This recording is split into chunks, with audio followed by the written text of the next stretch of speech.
Orang kita ni pun duk pergi korek cari dalam Facebook mana ke satu kata apa ke apa dandan, screenshot hantar pergi habis satu dunia. Nah, abang kata budak ni budak jahat. Kan? Pasal apa? Pasal kita sayang dekat Nabi. Kita tak mau orang duk cerca Nabi kita. Apa yang kita buat tu betul, tak salah. Tapi dalam secara tidak sedang, kadang-kadang kita pun lebih kurang aja, duk buat lebih kurang dengan Nabi. Kadang-kadang kita pun satu. Yang kedua, kita duk marah dekat depa, dekat kafir-kafir ni duk cerca Nabi. Pernahkah kita sampaikan Islam dekat mereka? Tak pernah. Nak marah dia apa? Dia beranak mai. Tuan-tuan, saya ada tengok satu video Zoom kuliah buat rakaman satu perempuan Cina lawyer, apa nama tu? Gui apa nama dia? Betul-betul inspired. Saya tengok balik tu, rakaman tu. Dia satu perempuan Tionghoa, Cina, dan dia lawyer. Dia cerita dalam video yang Zoom kuliah buat tu. Dia cerita dia beranak dalam keluarga bukan Islam. Ada ramai kawan Islam daripada sekolah sampai dah dia masuk universiti. Di universiti dia join dengan satu kelab Buddhis. Dia join sampai dia habis universiti, dia keluar, dia jadi lawyer.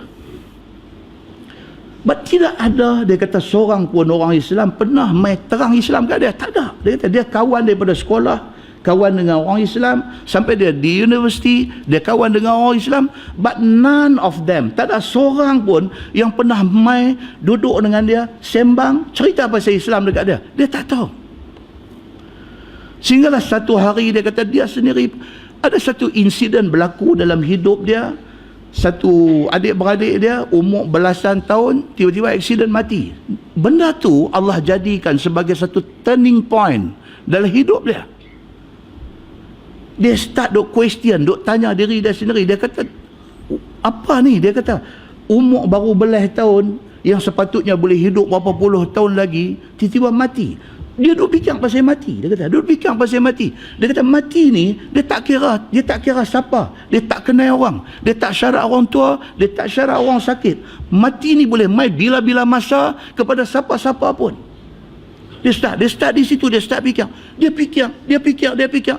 Dia sampai satu cerita, dia kata kalau hidup mati dunia ni, setakat macam ni, macam dia lah dia kata, daripada beranak mai, kemudian dia membesar, masuk sekolah, daripada sekolah rendah, sekolah menengah, masuk universiti, keluar jadi lawyer, dan dia dah dapat satu kehidupan yang cukup dah, dia kata, untuk dia, dengan family dia, dah cukup dah, dia kata, dia dah dapat satu kehidupan yang dah selesa dah, dia kata, cuma lah ni dia duk fikir, adakah hidup ni setakat ni saja, lepas tu sampai masa mati, lepas mati that's it, habis, tutup cerita. Adakah macam tu?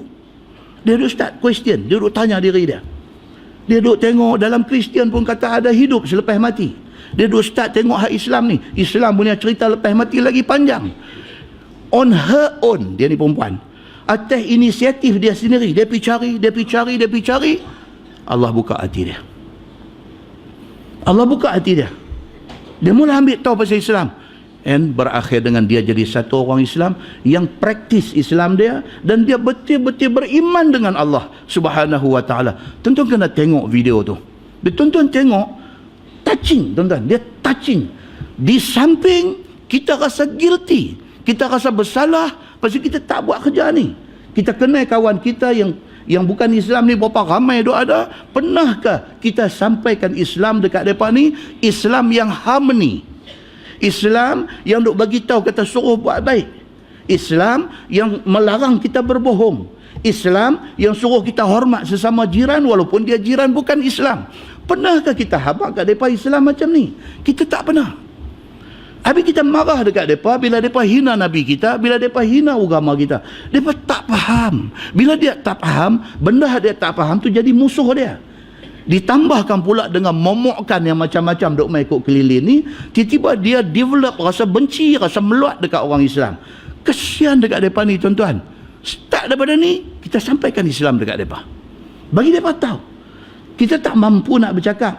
Pergi cari buku-buku apa ni. Saudara Kamarudin Abdullah kita, dia punya center dia ni ada macam-macam buku. Tuan-tuan pergi ambil di situ. Mana ada satu kawan baik kita yang bukan Islam ni, bagi dekat dia. Suruh dia baca. Kalau tak faham, suruh dia tanya kita. Kita duduk saja buka satu simple topik, sembang dengan dia saja. Hidayah itu Allah, bukan kerja kita. Tapi kita usaha untuk dakwah dia. At least di hari akhirat esok, Allah tanya kita, kita ada jawapan. Muslimin dan muslimat yang dirahmati Allah sekalian. Dalam hadis ni, Nabi SAW kata apa? Allah tidak akan menzalimi mana-mana orang yang Islam, yang beriman kepada Allah. Allah tidak akan buat zalim dekat dia. Atas dunia, Allah dah bagi dah apa yang patut bagi dekat dia. Akhirat, syurga duk tunggu dia. Tetapi Nabi kata wa amal kafir, tapi orang yang bukan Islam, fayut'amu bihasanati ma amila biha lillahi fid dunya. Atas dunia dia baik. Yang kata ni, ada orang bukan Islam yang baik. Nabi cerita dalam hadis, ada orang bukan Islam yang baik. Depa ni bukan Islam tapi hati lembut. Itu sebab dalam Quran sebut depa ni muallafah qulubuhum.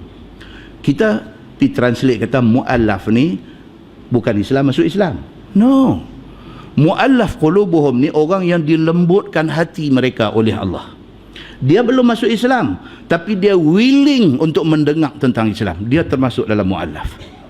Dia termasuk dalam muallaf. Dia belum Islam tapi dia bukan orang yang jenis bila dengar Islam nak melenting. Bukan. Dia nak tahu tentang Islam, cuma orang tak beritahu. Orang macam ni ramai. Bekas-bekas anak murid saya duk teks tanya, Ustaz, boleh tak kita bagi satu mushaf sebut lagi betul, mushaf. Kita ada baca Quran Rumi, dia sebut mushaf bukan mushaf. Boleh tak dia kata kita bagi satu mushaf Al-Quran kepada kawan yang non-Muslim? Boleh tak boleh? Bertanya. Kita kata boleh dengan syarat kita yakin dia tak akan buat tak elok ke Quran tu.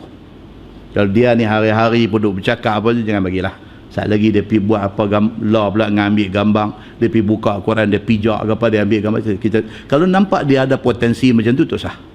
Tapi kalau nampak dia ni satu orang yang boleh sembang, tak apa, bagi dia baca, bagi dia tanya, kita explain. Tuan-tuan, satu orang masuk Islam bersebab musababkan kita. Allahu Akbar. Nabi kata apa? Lebih baik daripada dapat unta merah. Kita hari ni sebut unta merah, tak ada karan apa lah. Unta merah apa benda pula. Bagi unta buat apa? No, hadis itu zaman Nabi. Unta merah tu dahsyat. Zaman lah, kenderaan yang paling baik. Satu orang masuk Islam bersebab musababkan kita. Allah janji macam tu. Tuan-tuan boleh bayang tak kalau 10 orang? Tuan-tuan boleh bayang tak kalau 1000 orang? Tuan-tuan, berapa punya pahala kita bawa ketika menghadap Allah Subhanahu wa taala. Muslimin dan muslimat yang dirahmati Allah sekalian. Nabi kata apa? Bagi orang yang bukan Islam, depa ni baik di atas dunia. Tuan-tuan, baik ini ada sampai tahap apa? Duk kerja satu pejabat, oh kita buat kutipan untuk program Ihya Ramadan. Dia bagi 1000. Kita ni hak kepiah longgang ni bagi RM5 je. Kita bagi RM5 je, kan? Tu pun kita kira aku ikhlas banyak ni. Tak apalah. Dia non-Muslim, duduk satu pejabat dengan kita ramai-ramai ni. Buat kutipan untuk Ihya Ramadan, untuk nak hidupkan aktiviti bulan Ramadan. Dia bagi 1000 tuan. Dia bagi 1000. Kita terkejut pula. Kita kata ni apa? Banyak sangat ni kita nak buat untuk bulan puasa mai. Tak apa. Dia tak buat. Ada pejabat-pejabat yang macam ni punya orang ada. Mai hari yang dijanjikan tu nak buat majlis buka puasa dengan tazkirah apa, dia mai kan. Dia mai, dia pun duduk sekali, tunggu sampai orang bang buka puasa, dia buka puasa sekali. Orang sembahyang dia baliklah. Kan? Tapi dia willing bagi 1000 tu tuan-tuan. Dia ni muallaf qulubuhum. Dia ni hati lembut. Dia ni hati lembut. Nak cantik lagi, saat lagi ada tazkirah apa semua, dia duduk dengar di luar ni, dia duduk dengar. Tuan-tuan, saya dah jumpa ramai lah macam ni. Satu kawan bukan Islam, Cina, okay, duduk Bukit Tajam, dekat dengan satu masjid Panai. Bukit Tajam ada satu masjid Panai, rumah dia belakang tu. Dia tanya saya satu hari, dia kata, Ustaz, nak tanya satu lah. Dia kata, saya kata, saya apa? Satu, saya punya rumah belakang tu masjid, dia sebut lah nama masjid ni. Oh, saya kata, bagus ya. Bukan, dia kata, Ustaz jangan marah saya. Dia kata, kita tak cakap lagi, mana boleh tahu dah. Saya cakap pun jangan marah lah. Saya saja mau cakap. Saya balik kerja pun kadang sudah dekat maghrib, saya cun-cun time balik. Dia kata masjid sudah azan. Okay. Saya lepas mandi semua, makan-makan sikit. Tu masjid dia orang dah buat ceramah. Okey. Saya duduk tu kursi rotan depan pintu rumah duduk, saya dengar lah. Oh, dia kata cakap kasar betul lah, dia kata. Tuan, impression kepada orang yang non-Muslim. Oh, cakap kasar. Setelah itu saya sudah tahu dia punya date bila dia main itu masjid, saya sudah tahu. Dia punya date bila date dia main, saya sudah tahu. Dia kira start dia kasar sampai habis, Ustaz. Kasar. Saya ingat macam ni, supaya kita non-Muslim tak boleh ikut lah, ini Islam tak boleh ikut. Kasar sangat. Saya kata semua macam tu kah? Saya kata tak ada, lain punya okey, ni satu orang, dia kata. Bapak tuan-tuan, kita kena